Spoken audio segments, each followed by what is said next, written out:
Hello, everyone, and welcome to the semifinals of the StarCityGames.com Las Vegas Open Weekend. Cedric Phillips and Patrick Sullivan here in the booth. Nick Miller is down in the feature match area as we prepare to watch Zachary Keaney on your left against Brett Parise on your right. It is Selesnya Tokens versus Golgari Midrange. Our standard portion of our Team Constructed Open. We, of course, have a modern match there in the middle between Evan Whitehouse playing Bad Spirits against Richard Liu playing Hardened Scales. And at the very tippy top, it will be Casey Lancaster playing Lands against Nathan Steuer playing Grixis Control in Legacy. Winner of this match will go on to the finals. And it looks like Keaney, I can't tell. It must not be good. It strikes me as bad. Okay. Does not appear to be thrilled with his opening hand, so he'll send it back.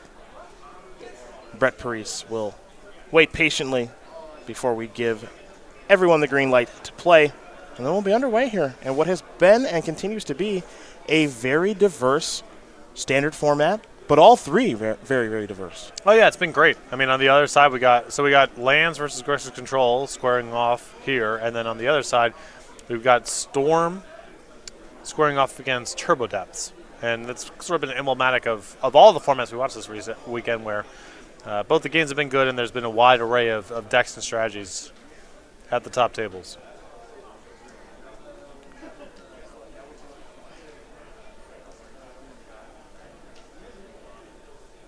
Keaney's going to take a look at a few less cards this go around, but he's found a hand that he looks like he's happy enough with. And now it's time to scry.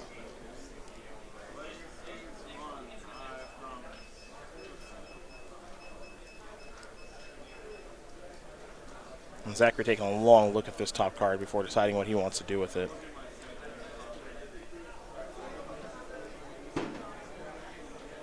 Pretty crucial first game here in this matchup. It looks like he's going to keep it on top. We are underway. It'll be a copy of Flower that'll be played to find another Plains. That is the Flower half of Flower Flourish. Llanowar Elves here will get Brett off to a pretty quick start. Oddly enough, not a lot of players and not a lot of decks playing Llanowar Elves. No. You see it in Golgari, but the Selesnya deck isn't really ramping as such. If you're doing the Convoke thing, then the Llanowar Elf is no different than any other creature, so you can find other things to do. It'll be Amara, Soul of the Accord there for Zachary Keaney. For Brett, he'll play a Jade Light Ranger, so he's going to explore not once but twice. Find Finality is the card that Brett is looking at right now. As at the very least, Jade Light Ranger becomes a 3-2, or potentially a 4-3. Next card, another copy of Jade Light Ranger. Oh, sorry. He's shortcutting. I thought that Keaney was just like, yeah, you're obviously keeping that on top. Just shortcutting. Yep. Gets the counter regardless of what happens there. And also, he's definitely going to keep it on top. Yeah, pretty tough to say no to another copy of Jade Light Ranger. Such a great card. Is that Merfolk. Plains. Here from Keaney. And now it will be a copy of Legion's Landing. So a 1/1 Vampire token on the way.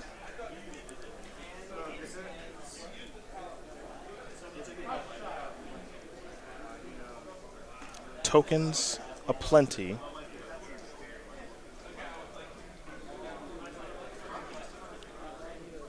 And now it'll be a Conclave Tribunal to take care of that Jade Light Ranger. And that'll be the turn here for Zachary as we head back over to Brett.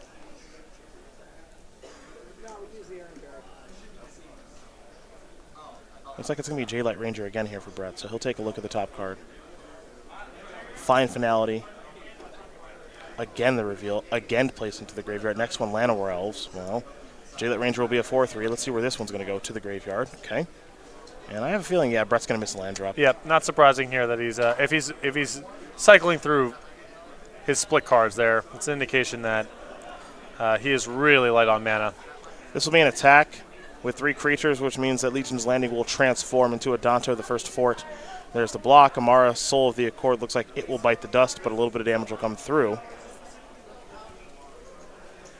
And now the follow-up will be another copy of Amara and a History of Benalia trigger, make a token. So A lot of tokens here. I think the only thing that Zachary is missing is kind of like a flourish, March of the Multitudes, something like that, a big payoff.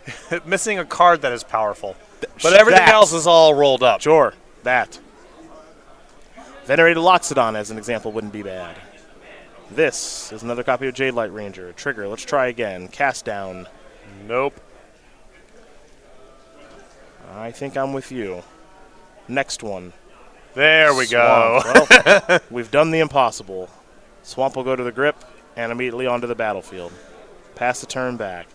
History Banale will go up to 2 counters. Draw a card. At the very least, Keaney gets to make a 1-1 with a Danto. Yep. Even if Parise gets to set up shop here and have well-sized creatures. Okay. Oh, okay. That's a big one here. Yeah, I mean, Keaney's just setting up to go super wide next turn. Even if Parise has larger creatures on the battlefield, he's just going to have so much value here, connecting with what he gets to connect with, and he can make tokens with his flipped land that it's going to be hard to keep up.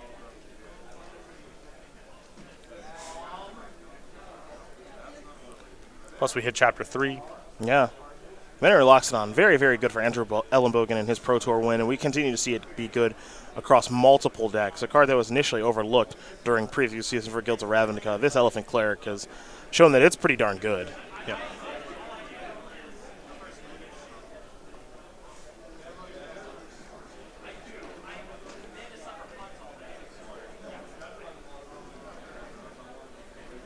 So we're going to head back over to Brett, who's had some mana troubles to get this game started.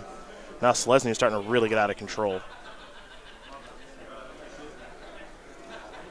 And this goes back to something that you mentioned earlier in the weekend that I really agree with. All these decks within their guilds, they feel like you think they should. So Selesny really feels like Selesny for what feels like to me the first time. Yeah, it's tokens, it's convoking, it's anthem effects. Yeah, say what you will about the current standard format. I think it's in really good shape. Things could always be not even necessarily better, but different. But the feel of the guilds and the way they emerge in standard, I think, is without question a success. Yeah, I think it's really, really good. So Venerated Loxodon has helped pump up some creatures here. And there's some attacking to be done with quite a few creatures, it looks like. Yep, here we go. I'm not a huge fan of Parise. I'm not a huge fan of Parise here waiting on. His hand is so transparently Vasquez Contempt that I'm not sure what's to be gained by waiting to use your Contempt on the 2/2. It's going to happen. Why give him an extra token? Sure. That extra token could end up mattering. It's not like Keaney's going to be surprised here by Vasquez Contempt. You've been land screwed the whole game and just played land number 4 and said go. History Banale has pumped up some stuff here.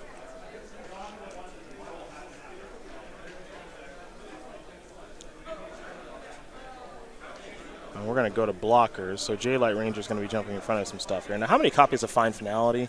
Take a look. It looks like there are 3, and I know at least 2 are in the graveyard. Yep. I think Keaney can afford to be really aggressive and just trying to get the game over with 2 of them having been milled over already. Again, 4 p.m. Modern Challenge. Your next round pairings are posted. Okay.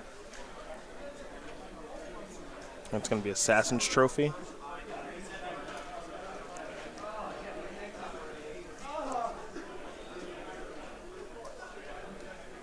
All right. Jade Light Ranger is going to yield 2 lands. So if you want to use Assassin's Trophy and cast down this turn, then that would explain not using the Vasquez Contempt. Mm-hmm. You can get rid of the Venerated Loxodon. Trade off, take some hits for sure, but keep your head above water a little bit.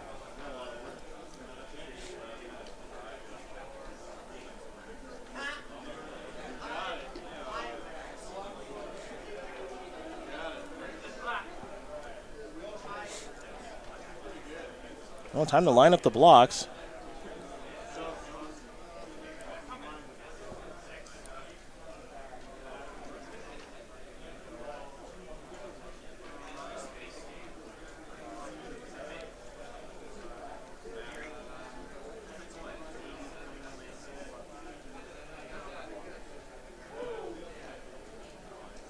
Well, we'll see where the dust settles once all is said and done.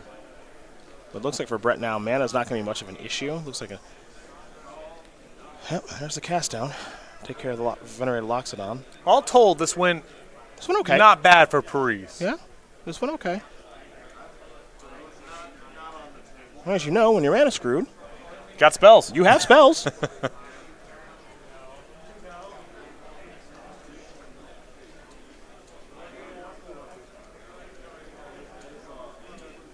So a bunch of creatures will be exchanged here. And again, we'll see what the life totals are when the dust settles. What I can tell you is this. Evan Whitehouse has won game number 1 here over Richard Liu. Bant Spirits up a game over Hardened Scales.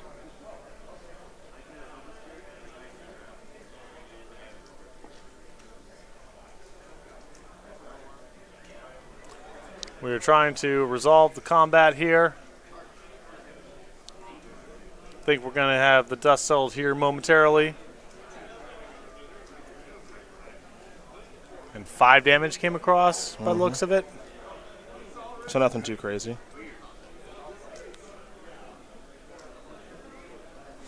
The troublesome part is that, well, yep, Keaney has things to do afterward, which is Adanto Vanguard, and then being able to activate Adanto at the end of Brett's end step. Yeah, I mean, the game's not going to be manageable from Parise's side without the last copy of Fine Finale, most likely. Here's a copy of Seeker Squire. Wild Growth Walker is the top card. Going to leave that on top. Counter, it makes it a 2-3. I mean, that's a way to outpace Adanto at least. Yep. And he's also got Vraska's Contempt in hand, so there's your token. Vraska's Contempt can take care of Vanguard.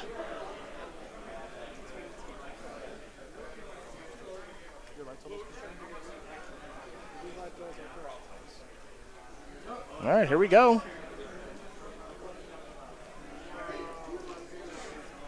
It's going to be a double block there. Vraska's Contempt here. And then take some damage.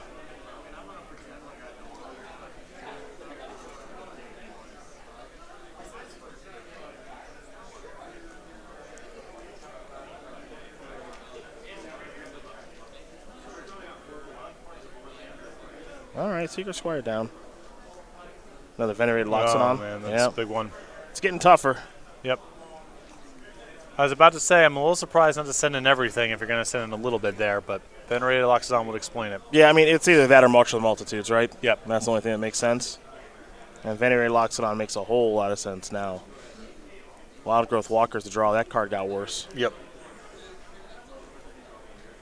5 mana. What's this? Ugh. Not quite.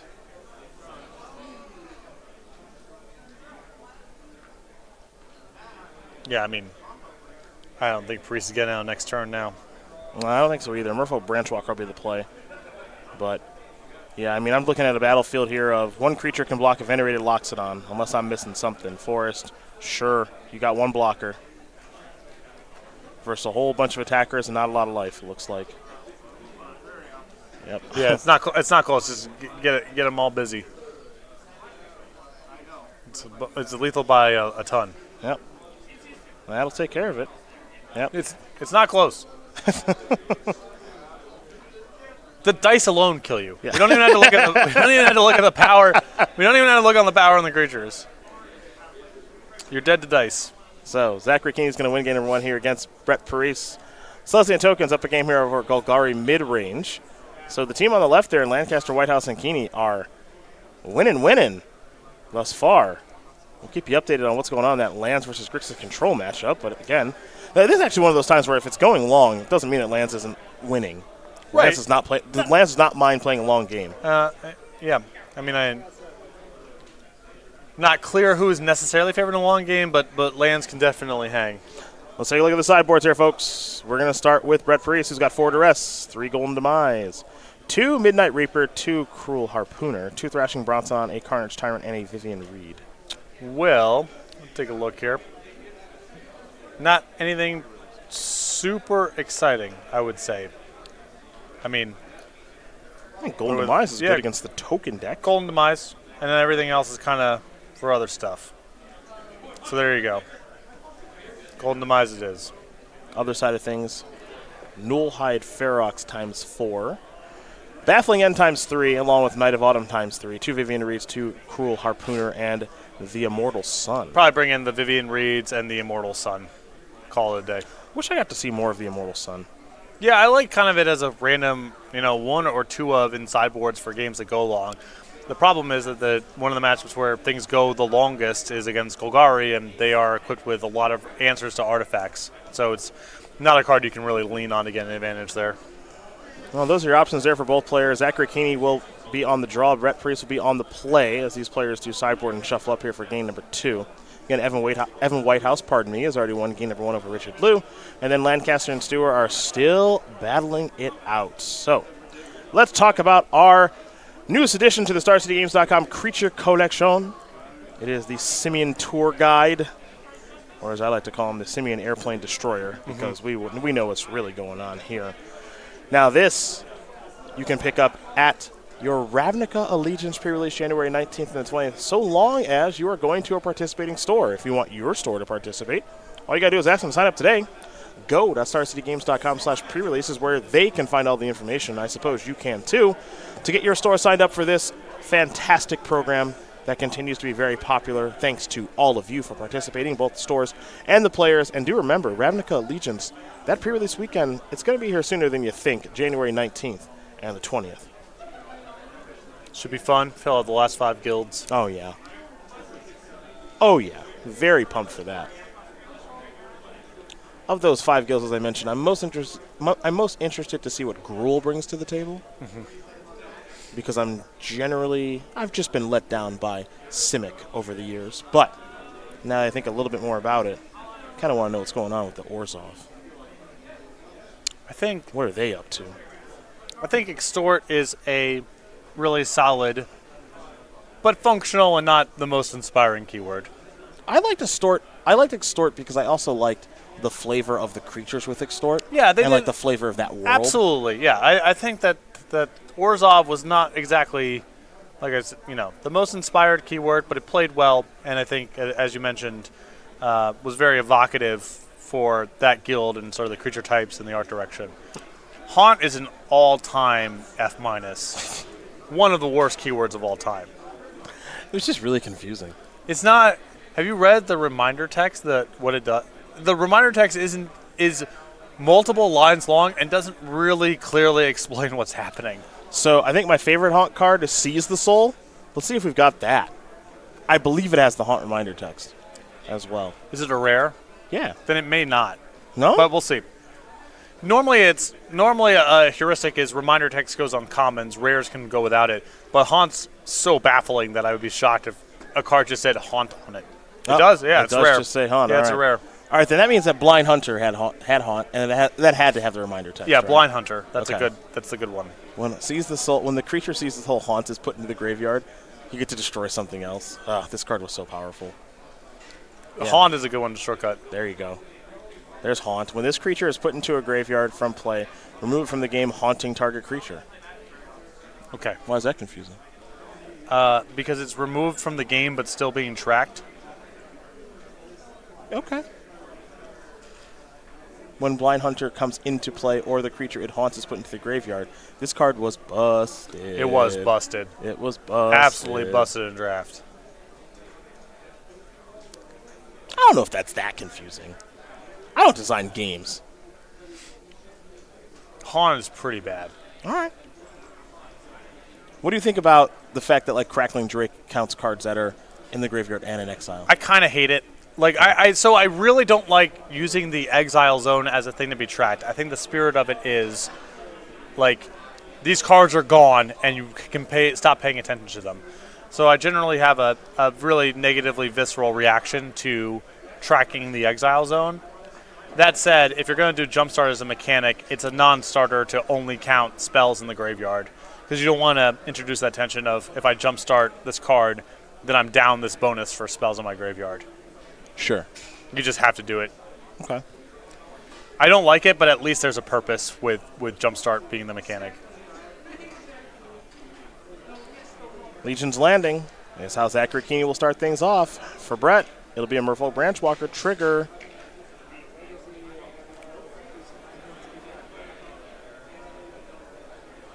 A land added to hand. This, 2 copies of Flower. One of those lands will, of course, enter the battlefield.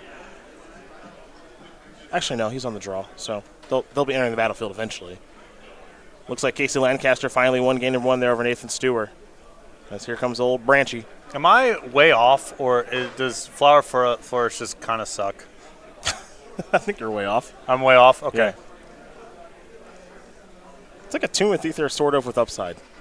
But obviously not as good as with Tune with Ether because like that card was busted. But I don't know. Search for it. Lets you keep like 1-landers and stuff and then... Yeah, but decks that play with 5 colors worth of really powerful cards are in the market for search for a land of your choice more than your green-white deck should be for search for a land of your choice. Well, I think the fact that like you get to play the card that says search for a land of your choice, and then you also get this other half of the card that should win the game. Definitely, yeah. It's not the only thing that's going on. It's yeah. just, I don't know. I think it just kind of sucks. Yeah. That's all. Well, I did a good job of changing your mind. Huh. It's like that meme. You should actually be in that meme of just a cup of coffee at that table. Let the dogs out. Yeah. Flower Flourish sucks. Change my mind. Sapperling Migration is here.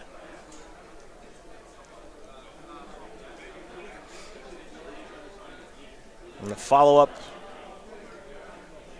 is Venerated Loxodon. That's a good turn. Very nice turn.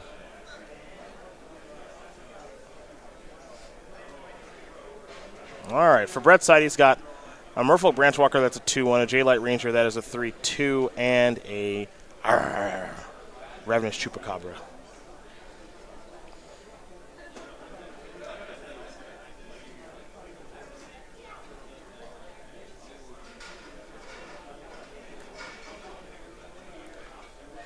And there's Vraska's Contempt. An expensive way to clear away the Loxodon, but gets the job done nonetheless. And now here come the Knuckleheads for 2, 3, 4, 5, 6, 7. Yeah, not a whole lot to be gained by sitting back on defense. You know, if it was one of those things where, well, if he wants to flip Legion's Landing, I at least get to swap an attacker for free, that's one thing. But because any creature you have back on defense would just trade with one of the tokens, I think you're better off attacking. Well, Legion's Landing will now transform into Adanto, the first fort. And now there is Tristani, bringing along 2 creatures with it to stabilize the battlefield. So Zachary Keaney needed that Adanto. Needed the additional mana, got it, and now has Tristani on the battlefield. Right over to Brett. Your 4th and final round pairings are being hosted. Please make your way to your seats. Again, players in the 4 p.m. Sealed Spectacular, your 4th and final round pairings are going up. Brett's got to figure out a way to navigate a battlefield that's starting to really get gummed up here. Yep. This is exactly what Selesnya wants to do. They want to gum up the battlefield, especially on the ground. They're not great in the air, but gumming it up on the ground is pretty nice, and then gaining some life along the way.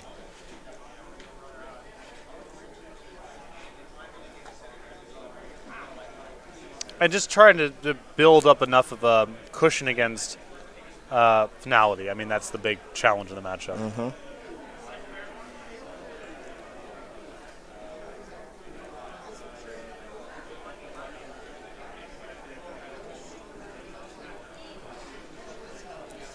Game number one, Parise just had to mill over a bunch of them. Yeah, it's one of his trump cards in the matchup. Not sure if it's the best card in the matchup, but it's certainly one of the best cards. There you go. It's going to clear everything away in this instance, which means that Zachary Keaney gets to be the first to rebuild. There's a Sun Petal Grove, and there is an Amara with the ability to activate Adanto at a moment's notice. Looks like Vraska's Contempt may have been the draw. And it is to take care of the Soul of Accord. Brett will gain some life from the Vraska's Contempt. Overgrown Tomb enters the battlefield tap. There's a 1/1 Vampire from Adanto. Keaney will untap and draw very quickly. Play a Plains. Play the Immortal Sun. Nice. A card we will certainly take a look at, and it's from his sideboard. Good spot for it. Yes, it is. That's 6 mana legendary artifacts. As players can activate Planeswalkers' loyalty abilities. At the beginning of your draw step, draw an additional card, so 2 cards a turn. Spells you cast cost 1 less, and creatures you control get a little bit tougher. Now, this isn't a card you can play a lot of, but it's good when it's on the battlefield. Yeah, it's a lot of good generic stuff. Draw 2.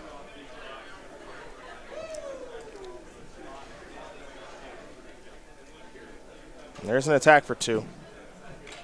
332 at Just going to pass the turn back. Round 4 pairings have been posted. 332 I wouldn't feel good about that if I was Brett. pairings have been posted. Well, it looks like not a ton is going on, so just an activation of Adanto, which is nothing to ignore. 2 more cards coming. Attack for 4. Keaney's going to bring Parise down to 12.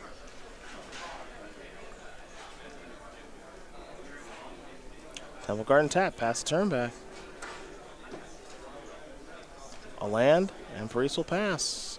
Activate Adanto, it looks like, yeah. I'd expect more from Keaney here, but this looks good enough. He doesn't need to push that hard, right? No. I mean, the board as it stands is enough to induce a sweeper, so.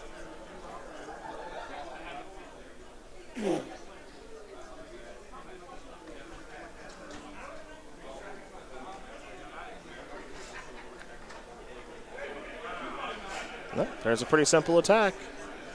Let's see. Probably have to play some removal spell you don't want to. Yeah, like a cast down on a token. Yeah. Got it.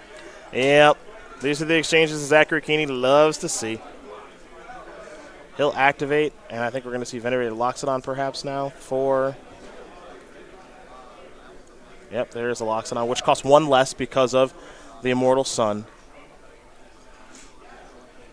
And you don't have to worry about fine finality because you're locked on to 5/5. Yeah, that's going to take care of it. Zachary Keaney's going to win this match over Bet Parise, 2-0. I'll tell you what, we've watched Zachary Keaney play a couple times here this weekend. This Celestial Tokens deck looks pretty good.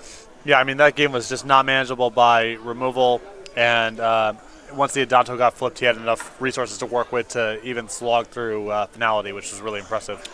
Well, we're going to head up to Legacy now. See Evan Whitehouse and Richard Liu. They're battling.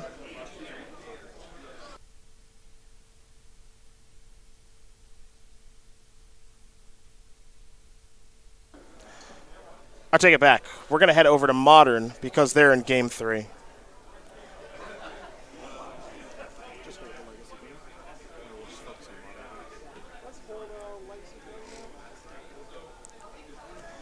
So we're going to dive into this. We're going to dive into this Modern match and hold the Legacy match because if Richard Liu wins, then we want to see exactly what's going to happen in the match that matters the most. So let's get our eyes on this one. Rest in Peace has been played. It looks like Evan Whitehouse is in a really good position. I've got 2 Reflector Mages, a Drugskull Captain, a Rest in Peace in the battlefield, along with the Mausoleum Wanderer. For Richard Liu, I see a Hardened Scales, one of his best cards. A Steel Overseer, a Mox Opal that's not turned on yet, and 3 lands. Could get back into this one pretty quickly. For sure. Whitehouse needs to keep the pressure in the air going here because the ground can get mucked up in a really bad way soon. This was the concern. A second Hardened Scales, and now a Steel Overseer. This game might end real fast. Because Bliss is a 6/6. Shoot that 3 times. Actually, twice. Shoot that once. Pass. You need to kill that. I would kill that Walking Ballista. Could use your 1 of Stony Silence, too. That would be good. Coming into the turn, Evan Whitehouse looked good. Exiting the turn, he looks like a heavy underdog. I mean, he's beat unless he has really specific cards. Knight of Autumn is a good place to start. It's something.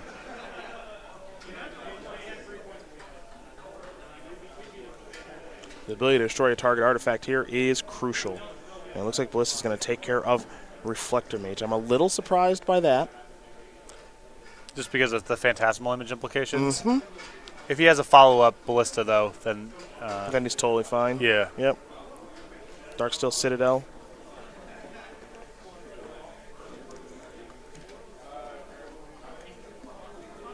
I wonder what this is going to be. It's going to be Arcbound Ravager that starts off as a 3-3. Follow up with a Hangerback Walker that also starts off as a 3-3. Steel Overseer was going to go active, but doesn't need to right now.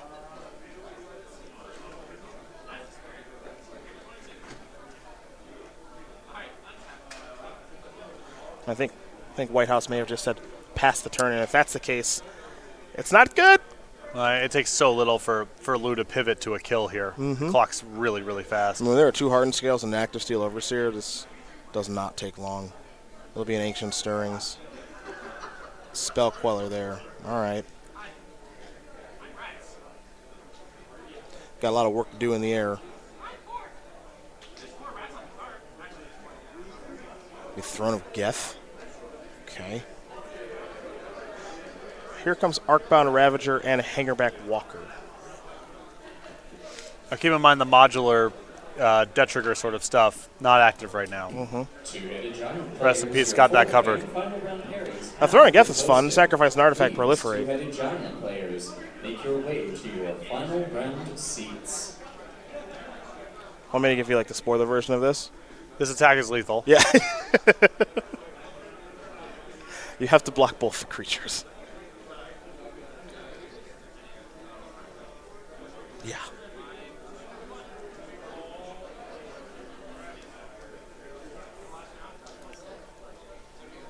Yep. Sacrifice Mox, modular up. Yep. Or excuse me, proliferate. Which means you have 3 counters. So that's 12. Should be lethal if memory serves. 15. Is he short one? Yeah, I think he can pump again. You can't modular there, right? Because of rest. No, yeah, he can't modular. He can just, I mean, this is not bad. He could just hit for 9, kill something, and set up lethal next turn with 3 different attackers.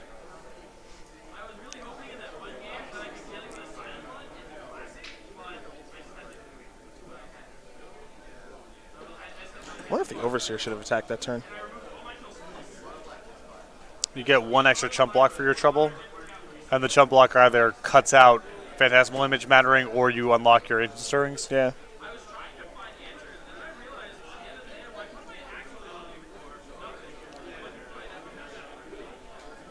I mean, if the goal is just not to die, you can play pretty conservative. He's so far ahead right now, is Richard. Right. That just playing conservative there does make some sense.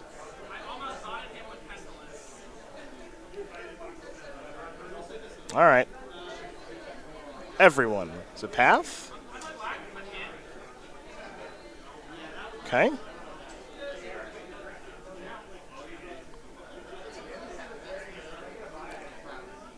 Get to search for a land. And then get to do some chump blocking. This unlocks the Stirrings, and I think we'll be heading over to Legacy in a moment. I think you're right.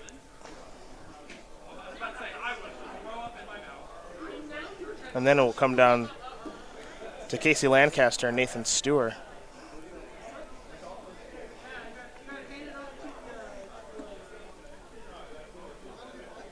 Stirrings activation.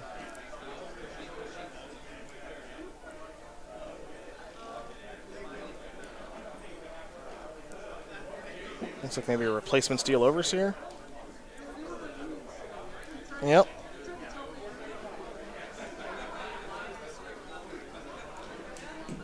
Players who registered for the We'll play a 4:30 Metallic Mimic. Challenge. 4:30 Pauper players, your round Another 4 Overseer. pairings are being posted.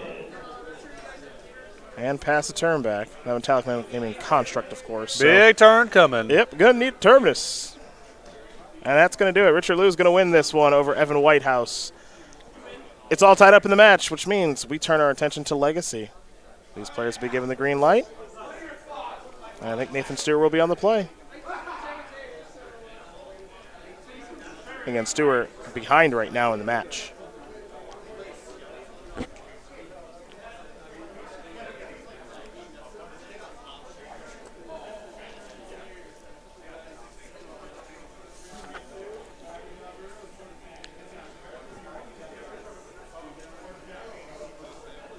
And we're underway.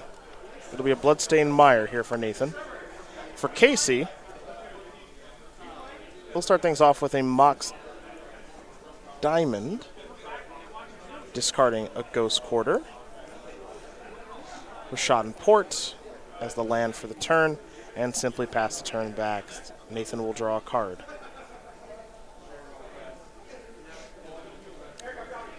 He'll play a Polluted Delta and sacrifice both lands.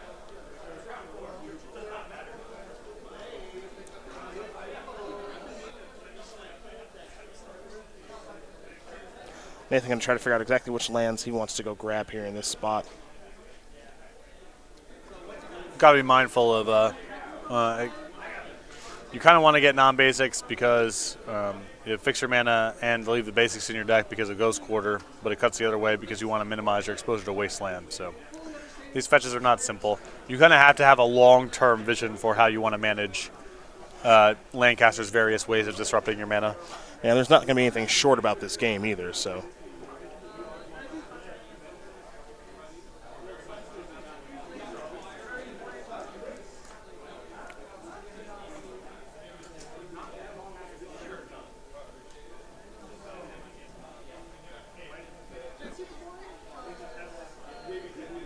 A Badlands, an Underground Sea, and now a Hymn to Torok.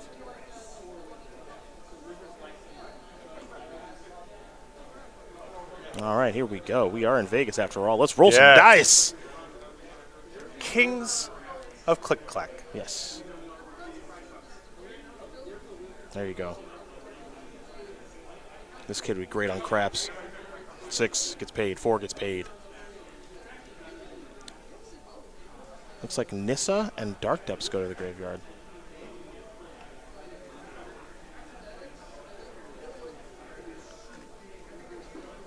Question here, I think about if you want to surgical the depths.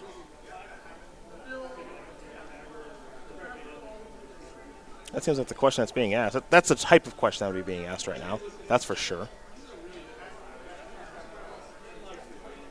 Maybe in the draw step. Yep. Oh, choke. Talking about choke just makes me really happy. Oh, I love it. I don't know why. I love it. It's like the lamest way to win, but I I just love wallow in it. Yeah. I just love it. It's about targeting the right people. Yeah. So there go all the Dark Depths. In a format where blue just has an embarrassment of riches in terms of what the best cards are, Yeah. it's nice to punch back.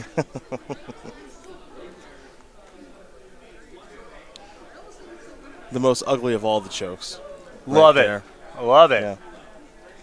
If you're going to do it, really make it hurt. Yeah. 8th edition white border. This is how I feel about you. Yeah. That's being staged. It has begun. All right, Force of Will. Nathan Steuer says, no, it has not. Yep. Can't let that one resolve this early. I am curious, though. That's a nice-looking choke there. I am curious. Does Nathan have an answer to the Tireless Tracker? I think he's down to just lands.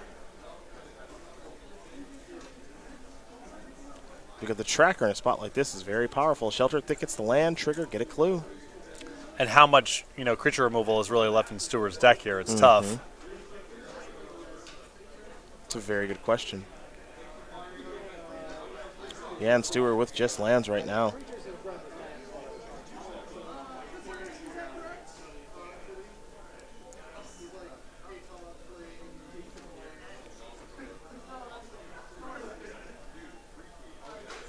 We should have a clue on the way. There it is. There's Max McFeedy. You called it, Patrick. Steuer just lands in hand. So this tracker's going to live for at least one turn. And though Casey Lancaster is without Dark Depths, still operating just fine.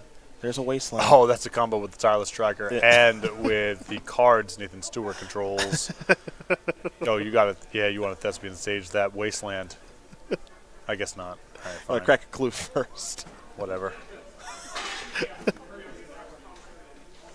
Tracker going to get a little bit bigger. That's not my vision. want a white die there to represent that it's going up. We want to make it as clear for our viewers at home. You want to tag that Badlands to set up the choke. Oh. Badlands. The Badlands. Yes. Selected. Casey did select the Badlands. Correct. Yes. Because you have choke. Yes. Upkeep.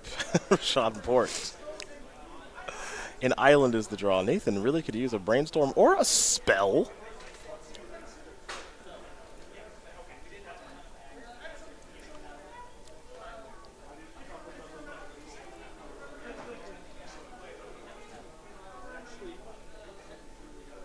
This is a wasteland. Talk to me. Do you want it to be a wasteland? Talk to me. Do you want it to be a wasteland? Yeah, we need to get that thespian stage going too. We can't. The problem, you can't let the wasteland slip out of your hands too fast. Mm-hmm. I'm going to start by attacking with the tracker here. Steuer going to take 4 once again. Yeah, I think the plan here is to port and thespian stage the wasteland. And there you go. Maybe not. Or just wasteland and port and spew off a point, but whatever. It's all the same to me. It's all the same to me. All the same to me. I'm not one to judge. I could tell. Judgment-free zone.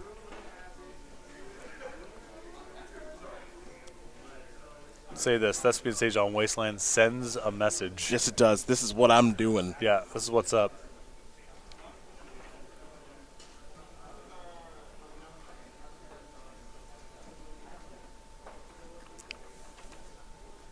Well, Casey Lancaster and co. Trying to figure out what exactly can Nathan have that gets them out of this spot. Well, a cantrip you would have seen, a removal spell you would have seen. I think the most likely bets here are a land or force of will. Fair. Draw a card.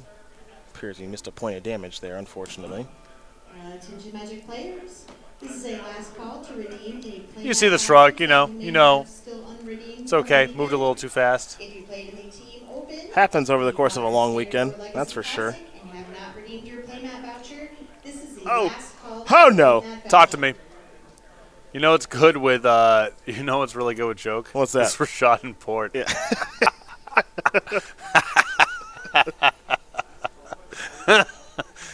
Yeah. Because you see, I get it. I get it. Is that a surgical extraction? I'm all sorts of confused. You don't want to hard cast that, but you just don't want to cast it. just let it go. Yeah. This is no good. You just don't want to cast it, my friend. About to be choked out. Well, all right. I like this. Yeah, Nathan. I think Nathan knows it's over. I think Draw. that's what's happening now. I'm going to take your chokes from you. Well, there are only 2. Well, One is in the graveyard and one is on the battlefield. mm-hmm.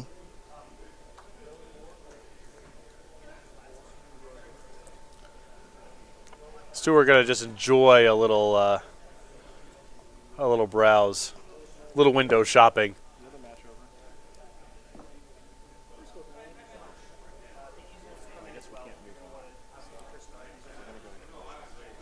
It's over. Lancaster, Whitehouse, Keaney. They did it. Lands, Bant Spirits, and Selesnya Tokens are moving on to the finals as Nathan Steuer, Richard Liu, and Brett Parise.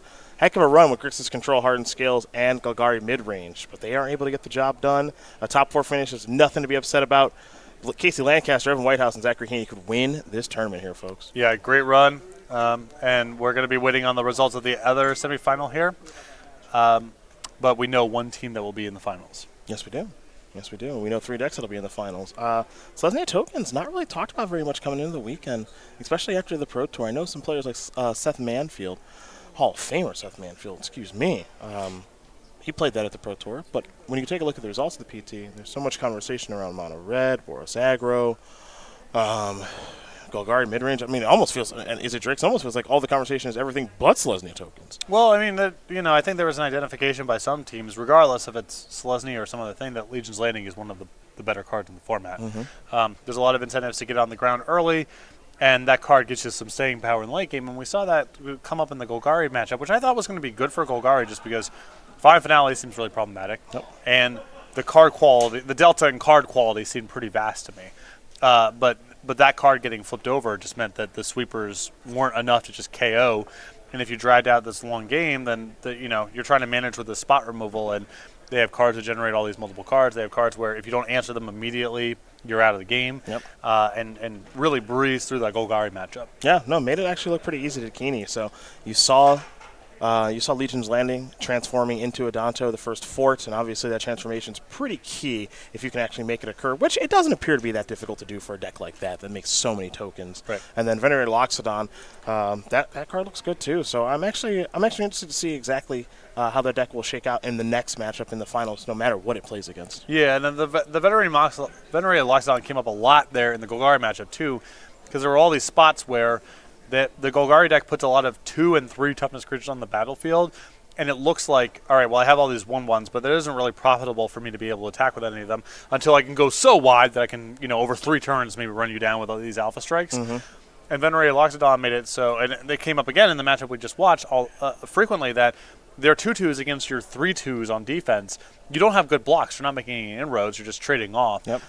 So it was a lot of raw rate, and also what seemed particularly good against Golgari, where they're trying to hold off your 1 power creatures with 2 toughness creatures.